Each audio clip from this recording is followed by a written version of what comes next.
Sophie Durocher. Un savoureux mélange artistique de culture et d'information. Montréal pue. Et ça pue partout. Partout, là, dans tous les quartiers. J'entends déjà les gens rire dans leur voiture. Tout le reste n'est que fumisterie. Donc, on veut un monde qui sent l'eau de Javel. Un monde blanc, blanc, blanc, blanc, blanc, sans défaut. Rémi Villemure. Alors, vous avez vu la nouvelle, donc, Québec qui s'oppose à la pluriparentalité. Le ministre Jolin Barrette qui défend le modèle québécois. 2 parents reconnus pour un enfant. Avant de passer à la chronique de Rémi Villemure à ce sujet-là, je veux juste vous dire que le ministre Jolin Barrette va être à l'émission de Richard dans les minutes qui suivent sur les ondes de Cube Radio. Donc, Rémi, bonjour. Est-ce que c'est une bonne nouvelle ou une mauvaise nouvelle? C'est une excellente nouvelle. Oui. Une excellente nouvelle. Et d'ailleurs, il faut lire les déclarations de Simon Jolin Barrette aujourd'hui parce qu'il a dit que dans la Charte canadienne, il y avait une telle chose qu'une ambiguïté si considérable entourant le modèle familial, le modèle familial, point, le modèle parental, qu'il fallait agir. Parce qu'il disait, et c'était tellement vague comment c'était défini, que 7, 8, 9, 10 personnes pouvaient comme ça décider de devenir les parents d'un enfant. On lui reprochera, ce qu'on reproche souvent à des gens quand on prend une bière puis qu'on nous sort des exemples de même, d'exagérer et d'imaginer le pire, mais s'il existe un domaine d'activité dans la société où il faut anticiper le pire, c'est bien le droit. Oui, non, tout à fait. Mais c'est intéressant que tu mentionnes ça parce que j'invite tout le monde à réécouter l'entrevue que j'ai faite. C'était hier avec Guillaume Rousseau. Hugo, je me tourne vers Hugo parce qu'il est ma mémoire, et Guillaume Rousseau, donc, qui est juriste et qui, lui, a écrit un texte justement dans le Journal de Montréal, Journal de Québec, où il dit attention parce que avec cette décision-là d'Ottawa, heureusement, ben là, il ne savait pas que Québec allait agir là-dessus, mais en tout cas, il disait on ouvre la voie à la polygamie. C'est exact. C'est exact. Puis, c'est ça, on va dire, mais vous exagérez franchement. Que pensez-vous des gens qui ont eu une mère porteuse? Mais on est obligé d'imaginer le pire. C'est ça, être un juriste, c'est connaître l'être humain. L'être humain est fourbe, parfois épatant, mais souvent décevant. Donc, il faut l'anticiper dans ses derniers retranchements. L'écrivain est fou, l'être humain est fourbe, mais parfois décevant. Ouais, je viens de lire Le Misanthrope chez moi. Ah, ben c'est pour ça. Non, c'est ça. Donc, arrête de lire des grands auteurs, puis lis, je sais pas moi, des niaiseries. Non, j'allais nommer quelqu'un, je ferai pas ça. Non. Mais il y a autre chose, Sophie, derrière cette décision-là. Oui, c'est quoi l'angle? Parce que bon, moi, comme je l'ai dit, là, je salue une famille, c'est 2 parents, tout le reste n'est que fumisterie. Hein? On pourrait dire ça. Mais, ouais.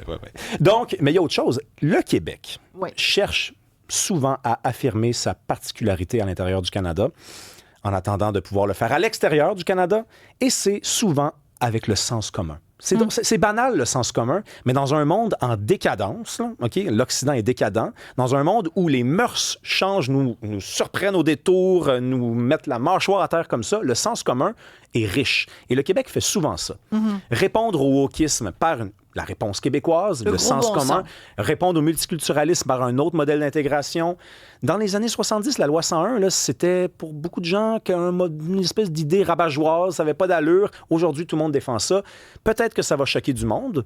Je remarque quand même que la réaction est, sans être unanime, positive. Il n'y a pas beaucoup de gens qui sortent ce matin pour dire que ça n'a pas d'allure. Là, hein. Je salue ça, mais c'est une certaine forme d'affirmation du Québec, ça. Oui, de la société distincte, mais c'est aussi, selon moi, ce qui transparaît de tout ça, c'est la préoccupation qui est de remettre l'enfant au cœur des préoccupations, parce que les parents peuvent avoir toutes sortes de modèles de vie conjugale qui leur conviennent, sur lesquels je ne porterai aucun jugement. Sauf que j'adore faire ce jeu de mots. Pour moi, un trouble, c'est du trouble plutôt qu'autre chose. Mais c'est déjà d'avoir un mari, c'est du trouble. Fait qu'imagine en avoir 2, puis 3, puis 4, puis monsieur, c'est un madame. très bon jeu de mots. Un jour, peut-être un livre de tes plus grands jeux de mots? Ben, il faut demander à Cybèle, parce que c'est Cybèle qui nous dit... Trouble et trouble, non.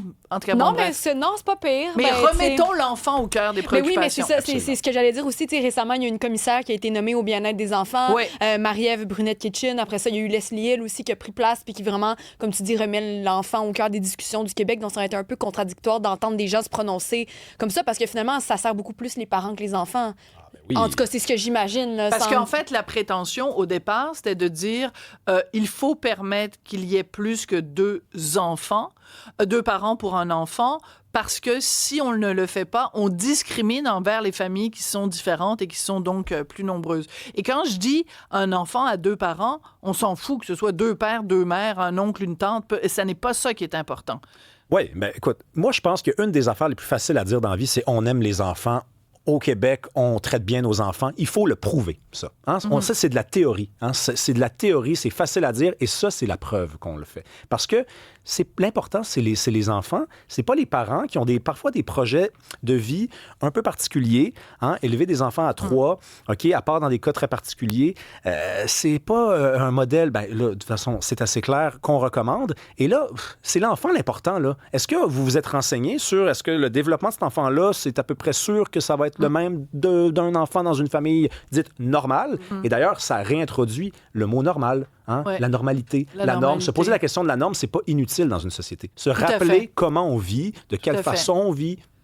Et j'inviterais tout le monde également pour compléter cette réflexion, parce que vous avez le droit d'être en désaccord, mais pour, disons, éclairer cette discussion-là, une entrevue qu'on a faite la semaine dernière ou celle d'avant avec une avocate en droit de la famille, maître Sylvie Schirm, qui nous disait qu'elle était évidemment tout à fait en désaccord avec la décision d'Ottawa. Et elle disait, écoutez, elle, dans son bureau, se retrouve plein de parents qui doivent décider, mettons, les vacances quand des parents sont séparés. Est-ce que l'enfant passe, ou tu sais, mettons, la moitié du temps avec papa, ou un des parents? Là, quand tu as 3 parents puis 4 parents, là, tu viens juste de compliquer les choses au moment de la séparation. As-tu vu passer la réaction d'une association dont j'oublie le nom, je suis désolé, mais une association féministe qui a défendu la décision de Jolin Barrette, donc de porter en appel. Je pense que c'est PDF pour les droits des femmes, peut-être? Moi, ça m'a quand même surpris, parce que moi qui ai lu ton livre, je m'attends souvent, malheureusement, à être déçu avec les positionnements des groupes féministes. Il y a 2 groupes féministes qui, selon moi, ont raison 99% du temps, c'est pour les droits des femmes et le Réseau féministe québécois. Donc, c'est peut-être une de ces deux organisations-là. C'est la deuxième. C'est certainement pas la Fédération des femmes du Québec, parce que moi, je trouve qu'ils sont souvent... non, mais je suis assez d'accord avec toi. Mais donc, on a dit donc que c'est parce que dans les situations où il y a plus de 2 parents, c'est pas mal souvent la femme qui finit par perdre de son importance, perdre de ses responsabilités, puis perdre finalement de sens dans le couple. Donc, je salue ça. Au moins, encore un peu de cohérence. Se poser la question de la norme, je le répète, ce n'est pas inutile dans une société qui veut avancer. C'est pas superflu et c'est pas porter de jugement ceux qui sont en dehors de la norme. C'est juste rappeler que pour que la marge existe, il faut aussi qu'il y ait une norme qui soit là. Cybèle, merci. Rémi, merci. Hugo Veilleux, merci beaucoup. Jean-Philippe Leroux, merci beaucoup. Et on salue Fred Bastien à la mise en ligne. Au revoir, à demain.